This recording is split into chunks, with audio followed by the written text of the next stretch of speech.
அறிவு என்று எடுத்துக்கொண்டால் 6 அறிவு படைத்தவன் மனிதன். மரத்துக்கு ஓரறிவு, புழுக்களுக்கு ஈரறிவு, பறவை பாம்புகளுக்கு 3 அறிவு, கோழி தும்பிகளுக்கு 4 அறிவு, ஆடு மாடுகளுக்கு 5 அறிவு. மனிதனுக்கு அல்லாஹ் 6ஆம் முறையை பகுத்தறிவை கொடுத்தான். பகுத்தறிவு என்பது பொதுவானது, எல்லா மனிதர்களுக்கும் பொதுவானது. அது இல்லாவிட்டால் மிருகமாக ஆயிடுவான். மிருகத்துக்கும் அவனுக்கு வித்தியாசம் இல்லாது. அது பொதுவாக எல்லாருக்கும் பொதுவானது பகுத்தறிவு என்பது. ஆனால் இந்த பகுத்தறிவியை மாத்திரம் வைத்து கொண்டு வாழ்ந்தால் ஒரு பொது அவாமன்னாசாகத்தான் வாழ முடியும். உயர்ந்த லட்சியங்களை அடைய வேண்டும் என்றால், நாம் கொண்ட உயர்ந்த லட்சியங்களை அடையக்கூடிய லட்சியவாதியாக நாம் ஆக வேண்டும் என்றால் 7ஆம் அறிவை நாம் அடைய வேண்டும், 8ஆம் அறிவை அடைய வேண்டும். 7ஆம் அறிவு அப்படின்னா என்ன அறிவு? 7ஆம் 6 அறிவு மாத்திரம் போதாது. 6 அறிவுன்னு இருந்தால் மனிதனாக வாழ்ந்துடலாம். சாதாரணமாக ஒரு பொது அவாமன்னாசாக வாழ்க்கையில் ஒரு நல்ல வாழ்க்கையை வாழ்ந்துடலாம் 6 அறிவு இருந்தால். ஆனால் லட்சியமுள்ள லட்சியவாதியாக மாறணும்னா 7ஆம் அறிவு இருக்கணும், 8ஆம் அறிவு இருக்கணும். 7ஆம் அறிவு சமயோசித அறிவு. சமயோசித அறிவு என்பது எந்தவித சங்கடமான நிகழ்விலும் துவண்டு விடாமல் சரியான நிலையை நின்று மற்றவர்களுக்கு பதில் கொடுக்கும் தன்மை தான் சமயோசிதம். எவ்வளோ கஷ்டம் வந்தாலும், துவண்டு போகும் நிலை வந்தாலும், கீழே விழுந்தாலும் மீசை மண் விட்டாங்கிற மாதிரி, ஏன்னா நாம் அப்படி எழுந்து நிற்கிறது தான் சமயோசித அறிவு. அதுக்கு சில உதாரணம் காட்ட ஒரு உதாரணம். வாஷிங்டன் புக்கர் என்பவர் அமெரிக்காவின் புகழ்பெற்ற இலக்கியவாதி. அவர் புகழ் பெறுவதற்கு முன்னால் ஒரு நாள் சர்ச்சுக்கு போகிறார். அவர் கருப்பு இனத்தவர். அந்த பாதிரிமார் சொல்கிறாங்க, நீ கருப்பு இனத்தவனை உள்ள அனுமதிக்க முடியாது. இவருக்கு கோபம் வந்துச்சு. அவர் சொல்கிறாரு, கடவுளிடம் என்ன கேட்க வேண்டும் என்று எனக்கு தெரியும், நான் அவர்கிட்ட கேட்டுக்கிறேன் அப்படின்னு வந்தார். சுமார் 10 வருடங்கள் கழித்து புகழ் பெற்ற பிறகு, பெரிய இலக்கியமாக புகழ் பெற்ற எல்லாரும் புகழ் பெற்ற பிறகு இப்போ அவங்க அனுமதிப்பாங்கன்னு போகிறார். அப்பவும் அவங்க அனுமதிக்கலை பாதிரிமார். அவங்க இவரை நகைத்தியமாக கேட்குறாங்க, கடவுள்கிட்ட கேட்டீங்களா, அவர் என்ன சொன்னார் அப்படி சிரிச்சுட்டே கேட்டாங்க. அந்த மாதிரி நிலையில் அவர் தன்னுடைய சமயோசிதமான அறிவை பயன்படுத்தி அவர்கள் நெற்றியில் அடி வாங்குறமாக பதில் சொன்னார். கடவுள்கிட்ட சொன்னேன், இந்த மாதிரி இனத்துவேஷம் கொள்கிறாங்களே, என்னங்க எல்லா படைப்பும் ஒன்று தானே, உள்ளே அனுமதிக்க மாட்டாங்க என்னன்னு கேட்டேன். அதுக்கு அவர் இயேசுநாதர் சொன்னார், நானே அந்த சர்ச்சுக்கு போகல, நீ எதுக்கு போகிற அப்படின்னு சொல்லிட்டாருன்னு சொன்னார். பாதிரிமாவின முகம் அப்படி தொங்கி விட்டு பாருங்க, தனக்கு சிக்கலான கட்டங்கள் வரும்பொழுது கூட துவண்டு விடாமல் சரியான பதிலை நிறுத்தி வைத்தான் சமயோசிதமான அறிவு. இது 7ஆம் அறிவு தான். 8ஆம் அறிவு ஒன்று இருக்குது, அதான் நுண்ணறிவு. அந்த நுண்ணறிவு என்பது ஆராய்ச்சியாளர்களுக்கு உள்ளது. இமாம்கள் இந்த நுண்ணறிவை பெற்றிருந்தார்கள். அல்லாமா காதி இயார் ரஹ்மத்துல்லாஹி அவங்க மிகப்பெரிய மார்க்க மேதை, மிகப்பெரிய அறிஞர், மிகப்பெரிய நீதிபதியாக இருந்தாங்க. அவர்கிட்ட 2 பேர் வர்றாங்க வடக்குக்கு. ஒருத்தன் சொல்கிறான், நீதிபதியோட இவர்கிட்ட நான் அமானித பொருள் கொடுத்து வைத்திருந்தேன், இல்லைன்னு மறுக்கிறார். அவன் சொல்கிறான் தரவே இல்லைங்க.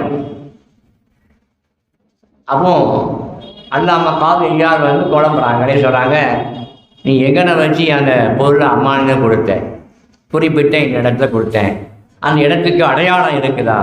ஆமாம், அங்கே ஒரு மரம் இருக்குது, அதை வச்சு கொடுத்தேன், அவனை வச்சு கொடுத்தேன்.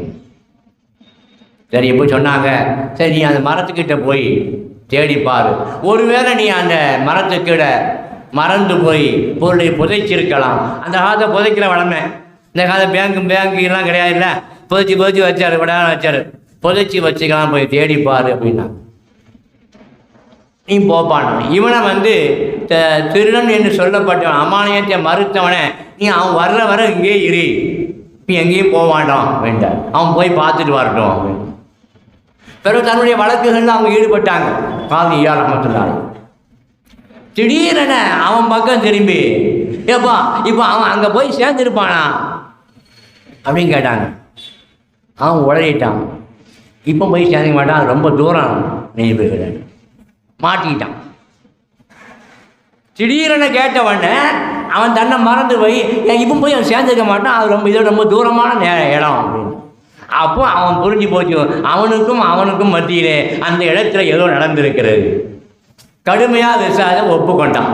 இதுதான் நுண்ணறிவுங்கிறது. சஹாபாக்கள் நுண்ணறிவு இருந்துச்சு. அல்லாமா சையதுனா அபூ ஹுரைரா ரலியல்லாஹு தஆலா அன்ஹு ஒரு ஹதீஸை அறிவிச்சுக்கான மக்களுக்கு மத்தியில், அல் வுது மிம்மா மஸ்ஸத்தின் நார், நெருப்பு தொட்டதுக்கு ஒது செய்யணும். அந்த ஹதீஸ் மன்சூக் என்றால் எடுக்கப்பட்டது. அபூ ஹுரைரா ரலியல்லாஹு அன்ஹு அறிவித்தாங்க, நெருப்பு தொட்டதை சாப்பிட்டா உடனே ஒது செய்யணும். இப்னு அப்பாஸ் ரஹ்மத்துல்லாஹி வந்தாங்க. இந்த ஹதீஸுக்கு நான் ஒரு கேள்வி கேட்குறேன், பதில் முடியுமா?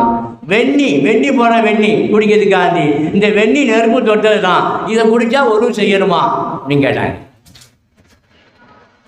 உடனே அவங்களுடைய இஸ்லால் ஆதாரம் தெரிஞ்சு பாத்திலா போனது. இதெல்லாம் நுட்ப அறிவின் மூலமாக சஹாபாக்கள் கண்ட சட்டங்கள். இந்த சஹாபாக்கள் கண்ட சட்டங்களை மறுக்கப்படுகிறது. ஆனால் அவங்க தங்களுடைய நுண்ணறிவால் ஏற்றினாங்க. சையதுனா உமர் இப்னு கத்தாப் ரலியல்லாஹு தஆலா அவனுடைய அவையில் ஒரு பெண்மணி வந்தாங்க. வந்து சொன்னாங்க, அமீருல் முஃமினீன் அவர்களே, என்னுடைய கணவர் இரவெல்லாம் விழித்து வணங்குறாரு, அல்லாஹ்வை ரொம்ப வணங்குறாரு, விழித்து வணங்குறாரு. நானே ஆச்சரியப்படுற அளவுக்கு அவர் அல்லாஹ் வணங்குறாரு. அப்படியாம்மா? கணவனை இப்படி போடக்கூடிய பெண்களை காண்பது அரிது, நீ ரொம்ப அழகாக கணவனை புகழுகிறாய், நீ பெண்களில் சிறந்தவள்மா, உன்னப்பா எந்த பெண்ணும் கணவனை புகழலை அப்படின்னு. அந்த பெண்ணு கிளம்பி போகிறான். அப்போ சீனா உபய் இப்னு கஅப் ரலியல்லாஹு அன்ஹு சொல்கிறாங்க, அமீருல் முஃமினீன் அவர்களே, அந்த பெண்ணு கணவனை புகழவில்லை, கணவனை வெட்டி புகார் சொல்கிறா, உங்கள்கிட்ட புகார் சொல்கிறாளா? புகழ்ந்ததாகமாக தெரியுது. இல்லை, அவள் புகார் சொல்கிறா. என்ன புகார் சொல்கிறா?